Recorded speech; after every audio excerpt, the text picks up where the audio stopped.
Yeah, bring up the microphone to make louder.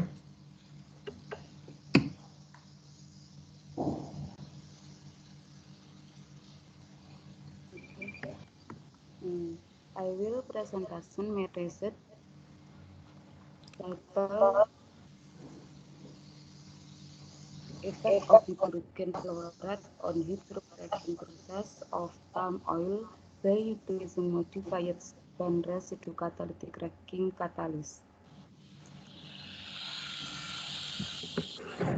The first time I will start about presentation from background, objective, method, result and discussion, and conclusion. Background. First, fossil fuel is not renewable energy. It is crowded energy demand increases over the past years. Recently, most of energy demand was supplied by fossil fuel, which decreases. Therefore, it is important to develop an alternative energy which is renewable to support energy demand. Then, potency of palm oil in Indonesia. Palm oil can be processed to produce an alternative energy such as gasoline, kerosene, and diesel because palm oil has long-chain hydrocarbon, which is similar to fossil fuel. Hydrocracking is an effective and efficient process. Tameru 215 reported that hydrocracking process was effective for produce high quality biofuel. The yield obtained was 99.2% with low oxygen content up to 0.79%. Hydrocracking gives high conversion and yield. Basic the biofuel product has high quality as the oxygen content was low because of the introduction of hydrogen gas. Then the waste of spent residue catalytic cracking catalyst can be still utilized for palm oil cracking. Next objective, then to study the effect of accepted amount of spent RCC catalyst on hydrocracking process of palm oil to biofuel. To study the effect of the introduction of hydrogen on cracking process of palm oil to biofuel.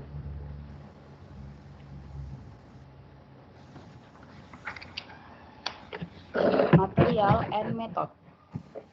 Material of research.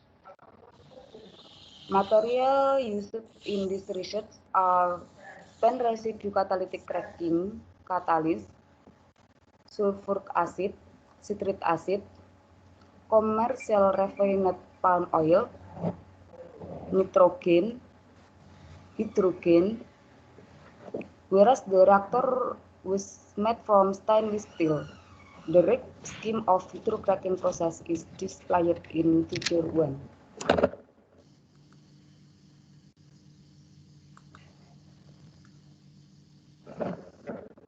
Method.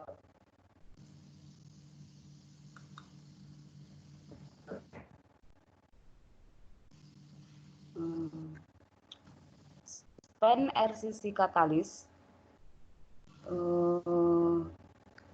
150 gram was used in an electric on at 105 degrees Celsius for 1 hour. After that, RCC catalyst was soaked in 3 molar of mixed sulfuric acid and citric acid at 80 degrees Celsius for 30 minutes. The slurry was then dried at 105 degrees Celsius for 3 hours and calcined at 550 degrees Celsius for 4 hours. The catalyst powder was the characterized for perform test. Calcinated catalyst was pellet and crushed into a diameter of 0.85 to millimeter. Catalysts were characterized using PET and BCH method to determine the surface area, pore size, and pore volume of catalyst. Pyridine probed STIR to determine the acid site content and type of acid site on catalyst.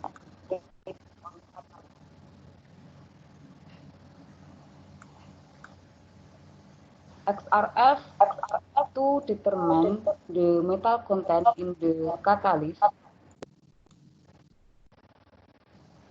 Furthermore, the biofuel product was analyzed using GCMS.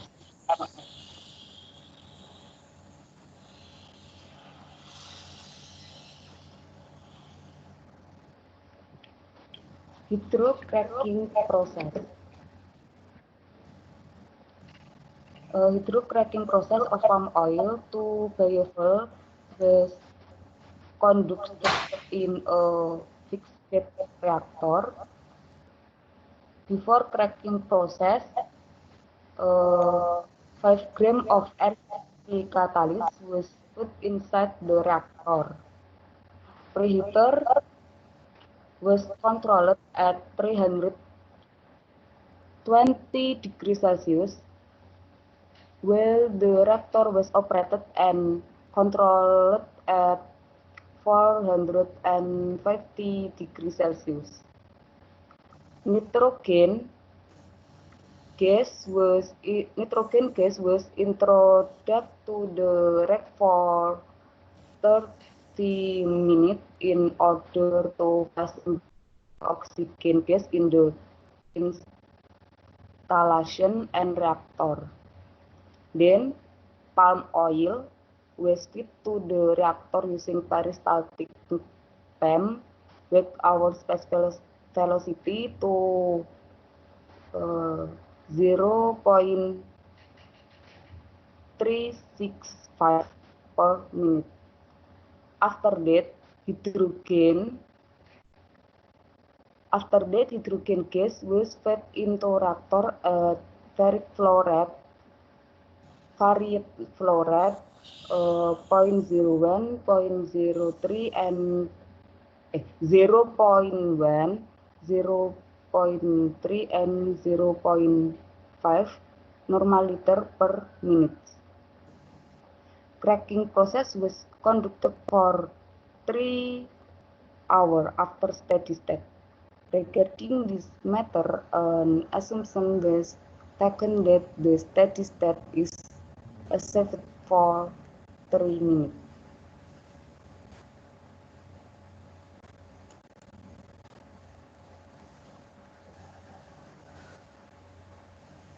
Result and discussion.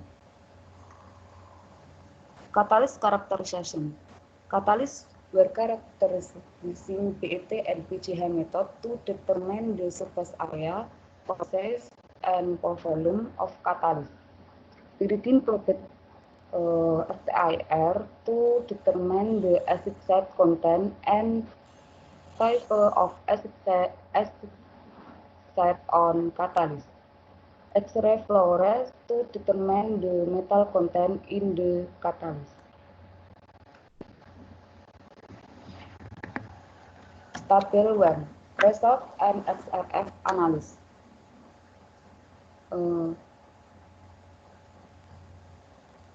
As can be seen in Table 1, SEIL ratio of catalyst increased after acid treatment. SEIL ratio is affected by the alumination process. The increase in SEIL ratio confirms that alumina on the RCC catalyst decreases after acid treatment. As sulfuric acid reacts with zeolite with effect to the decrease in AM. This process results in decreases of all content in RCC catalyst. Next. Table 2. Result of catalyst characterization using pyridine probed FCAF. According to Fast et al., total acid set of catalyst increases as the increases in SEIL ration. Lewis acid set amount increased because of the alumination process.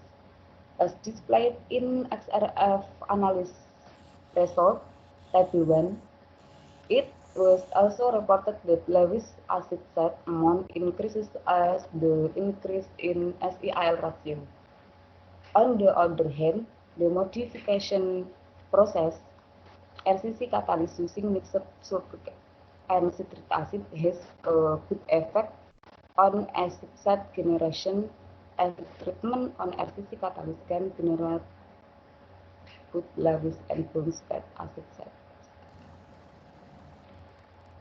Table 3. Result of PET and BCH analysis.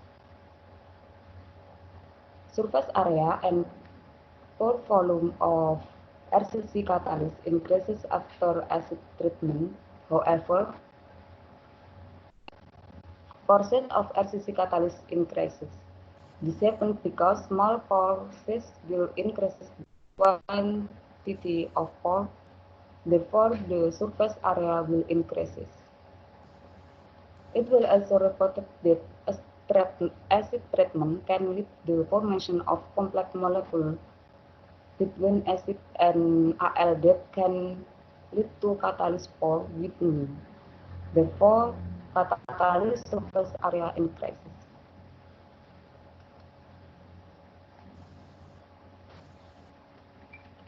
Perform test of catalyst. Table 5 hydrocracking result of palm oil at hydrogen flow rate of 0.3 normoliter per minute. Table 5 show that the modification process of RCC catalyst obtain a low OLP yield and higher gas yield.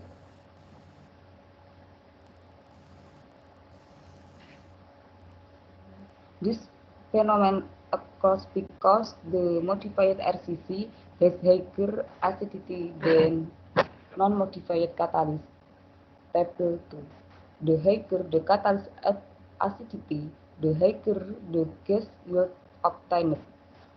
With respect to the product selectivity, then the non-treatment catalyst product high kerosene and gasoline selectivity because the non-treatment catalyst has higher pore size than modified catalyst.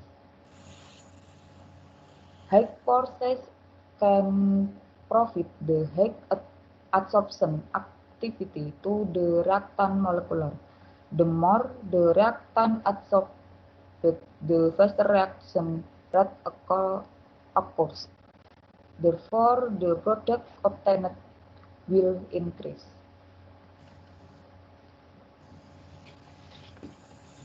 Figure 4. Effect of hydrogen fluoride on conversion. From figure 4, it can be seen that conversion obtained by modified RCC through hydrocracking are higher than non-hydrocracking. However, the hydrogen fluoride is not significant affected the conversion. This finding was in line with Kadarwati et al. They reported that hydrogen fluoride has no significant effect on the total conversion of cracking reaction with any zeolite catalyst.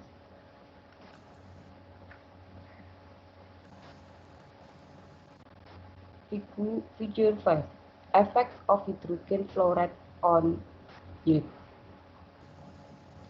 The difference of yield value obtained is affected by the varied hydrogen fluoride rate. One parameter that can be used to determine the catalyst performance in the formation based on hydrocracking result. The modified RCC catalyst with hydrogen fluoride of 0.5 normoliter per minute has the lowest yield.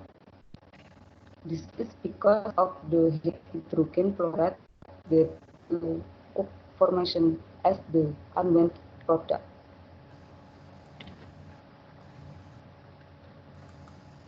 Next, figure 6. Effect of hydrogen fluoride on product selectivity. As can be seen from the selectivity of gasoline, kerosene, and diesel, the variation of hydrogen fluoride for non-hydrogen modified RCC catalyst, the results are directed to diesel product. Will the modified RCC catalyst with a fluoride of 0.1 normoliter per minute lead to kerosene product? Then the modified RCC catalyst with a fluoride of 0.3 normoliter per minute lead to diesel product, and the modified RCC catalyst with a fluoride of 0.5 normoliter per minute lead to kerosene product. From the data, it can be concluded that the product of the hydrocracking process is included by variation in the hydrogen fluoride, where the varying hydrogen fluoride also result in varying product as well. This is caused by the slow flow rate of hydrogen gas, which will increase the collision between the feed and catalyst. While the fast hydrogen gas flow rate will short the contact time. So the more the hydrogen flow rate increases, the less the acquisition of short-chain product. Next, variable analysis using GCMS. The basic component of OLP, oil liquid product. Based on the result of the GCMS analysis, so in table 6, the component of the OLP using non-modified RCC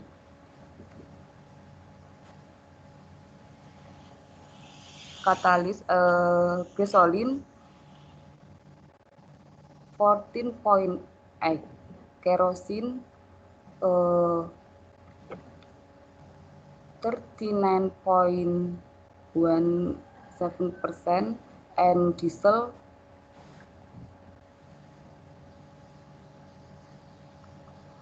44%. At a hydrogen flow rate of 0.1 normoliter per minute, our gasoline 13.07%, kerosene 53.79%, and diesel 33.14%. At a hydrogen flow rate of 0.3 normaliter per minute, our gasoline 10.67, kerosene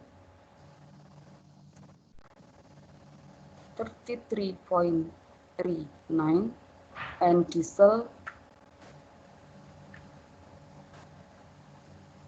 55.93. At the hydrogen flow rate of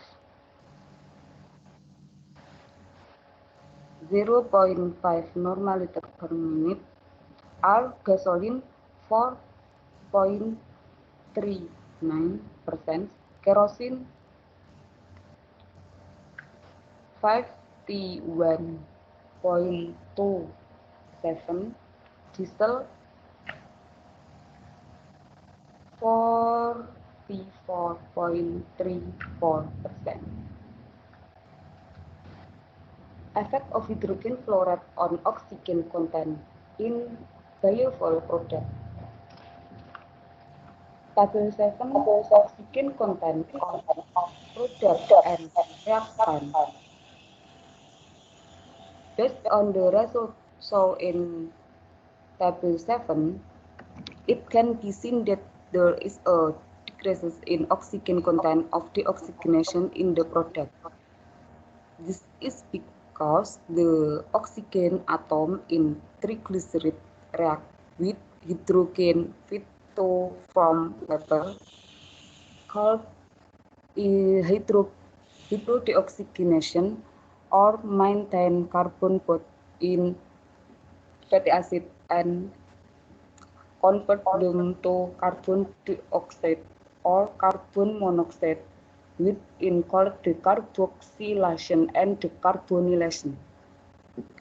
However, when a hydrogen flow rate of 0.5 normaliter per minute was introduced, a higher oxygen content was product compared to flow rate of 0.1 normaliter per minute and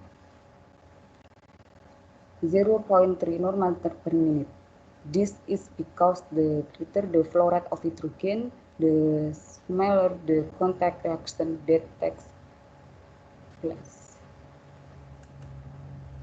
Conclusion: modification to the RCC catalyst affect the performance of the catalyst in the hydrocracking process.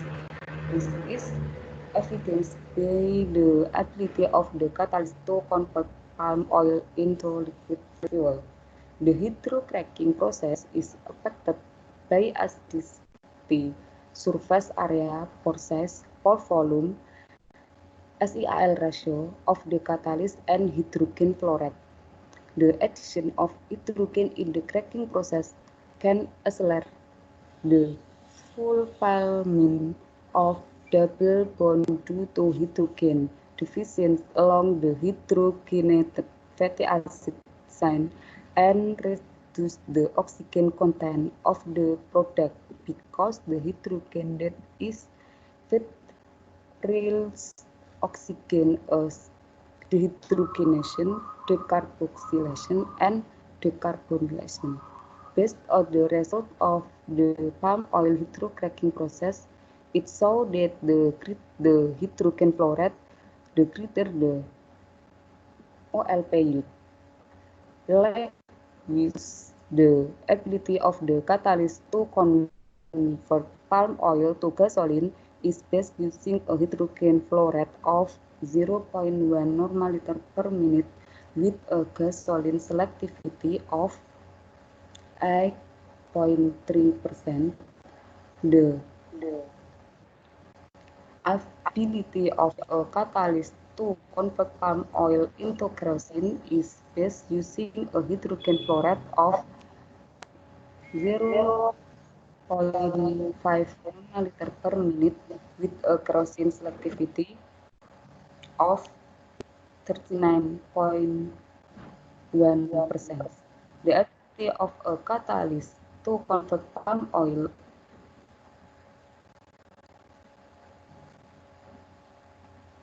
into diesel is best using a hydrogen fluoride of 0.3 normal-liter per minute with a diesel selectivity of 38.8%.